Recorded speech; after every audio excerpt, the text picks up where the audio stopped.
그러고 나서 미갈은 우상을 가져다가 침대에 누이고 머리맡에는 염소털을 덮어 놓은 다음 겉옷으로 그것을 덮었습니다. 사울이 보낸 사람들이 다윗을 잡으러 오자 미갈은 그가 지금 몸이 아프시다 라고 둘러댔습니다. 그러자 사울이 다시 사람들을 보내 다윗이 아픈지 보고 오라며 말했습니다. 그를 침대에 누인 채로 내게 데려오라. 내가 그를 죽이겠다. 그러나 사람들이 들어가서 보니 침대에는 머리에 염소털을 씌운 우상만 뉘어 있을 뿐이었습니다. 사울이 미갈에게 너는 왜 이렇게 나를 속이고 내 원수를 도망치게 했느냐 라고 말하자 미갈이 사울에게 말했습니다. 그가 제게 나를 놓아주시오. 어떻게 내가 당신을 죽이겠소 하고 협박하며 말했습니다.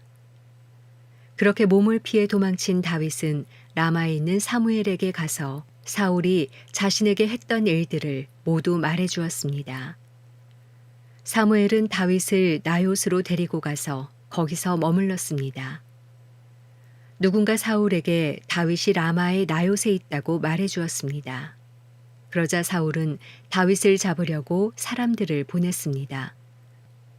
그들은 거기서 예언자들의 무리가 사무엘을 우두머리로 세우고 서서 예언하는 것을 보았습니다. 그때 사울이 보낸 사람들에게도 하나님의 영이 내려와 그들도 예언하게 됐습니다. 사울이 이 말을 듣고는 더 많은 사람들을 보냈으나 그들도 예언을 했습니다. 사울이 세 번째로 사람들을 보냈지만 그들도 역시 예언을 했습니다. 마침내 사울이 친히 라마로 갔습니다. 그가 새 구에 있는 큰 연못에 이르러 사무엘과 다윗이 어디 있냐고 묻자 누군가가 라마의 나요스에 있다고 대답해 주었습니다. 그리하여 사울은 라마의 나요스로 갔습니다. 그러자 사울에게도 하나님의 영이 내려서 그는 나요스에 이르기까지 걸으면서 계속 예언했습니다. 사울은 옷을 벗어 던지고 사무엘 앞에서도 예언을 했습니다. 그러고는 그날 온종일 벗은 채로 누워 있었습니다. 이런 까닭에 사울도 예언자들 가운데 있느냐 하는 속담이 생기게 됐습니다. 사무엘상 20장. 다윗은 라마의 나요스에서 도망쳐 나와 요나단에게 가서 물었습니다. 내가 무슨 짓을 했습니까? 내가 무슨 죄를 저질렀단 말입니까? 내가 당신 아버지께 무슨 잘못을 저질렀기에 이렇게 나를 죽이려고 하십니까? 요나단이 대답했습니다. 그렇지 않네. 자네가 죽는 일은 결코 없을 걸세. 이보게 내 아버지는 큰 일이든 작은 일이든 내게 알리지 않고는 어떤 일도 하지 않으시지 않는가. 그분이 그런 일을 내게 숨기시겠는가. 절대 그러실 리 없네. 그러나 다윗은 맹세하며 말했습니다. 당신 아버지는 당신이 나를 좋아하는 것을 잘 알고 계십니다. 그래서 당신이 이 일을 알게 되면 무척 슬퍼할 것이기 때문에 당신에게 알리면 안 된다고 생각하셨을 것입니다. 여호와께서 살아계시는 것과 당신의 생명을 놓고 맹세하는데 나와 죽음 사이는 한 걸음밖에 떨어져 있지 않습니다. 요나단이 다윗에게 말했습니다. 자네가 원하는 것을 말해보게. 내가 무엇이든 다 들어주겠네. 그러자 다윗이 말했습니다. 내일은 초하루입니다. 내가 왕과 함께 저녁 식사를 하게 돼 있는 날입니다. 하지만 거기 가지 않고 내일 모레 저녁까지 들에 나가 숨어 있겠습니다. 만약 당신 아버지가 나를 찾거든 다윗이 집안에 매년제가 있어 급히 자기 고향 베들레헴에 가야겠다고 부탁해 제가 허락했습니다. 라고 말해 보십시오. 만약 잘했다고 하시면 내게 아무 일도 없을 것입니다. 그러나 버럭 화를 내시면 왕이 나를 해치려고 작정하신 걸로 아십시오. 그러니 당신은 당신의 종에게 친절을 베풀어 주십시오. 당신은 여호와 앞에서 나와 의형제를 맺지 않았습니까? 내가 만약 죄가 있다면 당신이 직접 나를 죽이십시오. 나를 굳이 당신 아버지에게 데려갈 이유가 있겠습니까? 요나단이 말했습니다.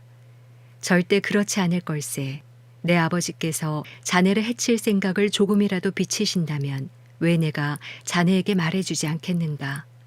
다윗이 물었습니다. 당신 아버지가 당신에게 화를 내신다면 누가 그것을 내게 말해주겠습니까?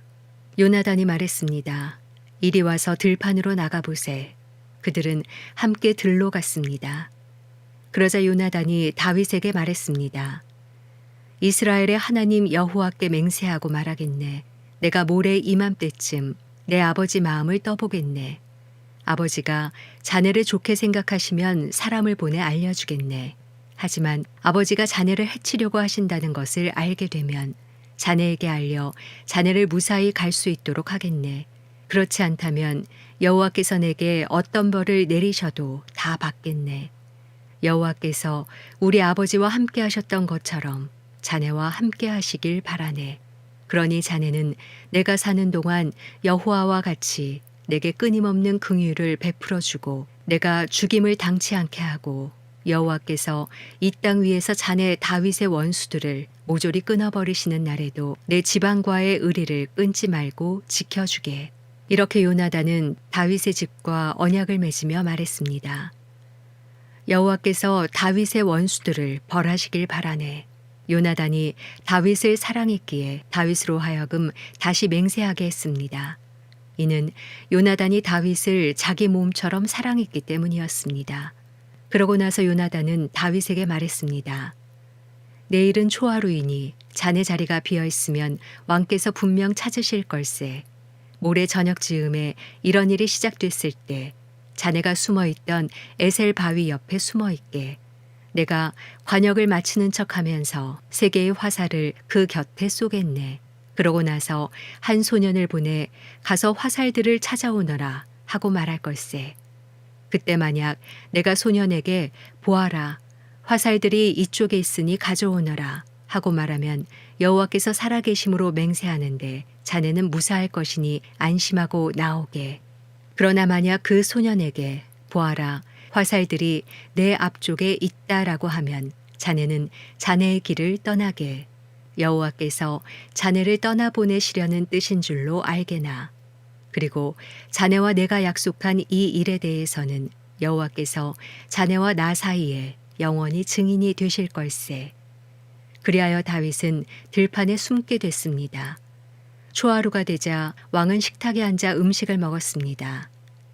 왕은 늘 앉는 벽 쪽 자리에 앉았고 반대쪽에는 요나단이 그리고 사울의 옆에는 아브넬이 앉았습니다. 하지만 다윗의 자리는 비어 있었습니다. 그런데 그날 사울은 아무 말도 하지 않았습니다. 속으로 다윗에게 무슨 일이 있나 보군. 의식을 치르기에 정결하지 못한 게 분명해 라고 생각했던 것입니다. 그러나 다음 날, 곧 그달 둘째 날에도 다윗의 자리가 비었습니다. 그러자 사울이 아들 요나단에게 말했습니다. 왜 이새의 아들이 식사하러 나오지 않느냐? 어제도 그러더니 오늘도 그러는구나. 요나단이 대답했습니다. 다윗이 베들레헴에 가게 해달라고 제게 간절히 부탁했습니다. 자기 가족이 베들레헴 성에서 제사를 드려야 하는데 자기 형이 그곳으로 오라고 했다면서 자기를 좋게 생각한다면 형제들을 볼 수 있도록 보내달라고 간청하기에 보내주었습니다. 그래서 그가 왕의 식탁에 나오지 못한 것입니다. 사울은 요나단에게 불같이 화를 내며 말했습니다. 너 반역자이며 사악한 여자의 자식아, 내가 그 이새의 아들 쪽을 택한 걸 내가 모를 줄 아느냐. 내게도 망신이지만 널 낳아준 어미에게도 망신이다. 이새의 아들이 이 땅에 살아있는 한 너와 내 나라는 세워지지 않을 것이다. 사람을 보내 다윗을 끌어오너라. 그놈은 죽여야만 한다. 요나단이 아버지에게 물었습니다. 왜 다윗이 죽어야 합니까? 그가 무슨 짓을 했다고 그러십니까? 그러자 사울은 창을 던져 요나단을 죽이려 했습니다. 이제 요나단은 자기 아버지가 다윗을 죽이려고 작정했다는 것을 알게 됐습니다. 요나단은 분노로 부르르 떨며 식탁에서 일어났습니다. 그날 곧 그달의 둘째 날에 요나단은 아무것도 먹지 않았습니다. 아버지가 다윗을 모욕함으로 다윗을 위해 슬퍼했기 때문입니다.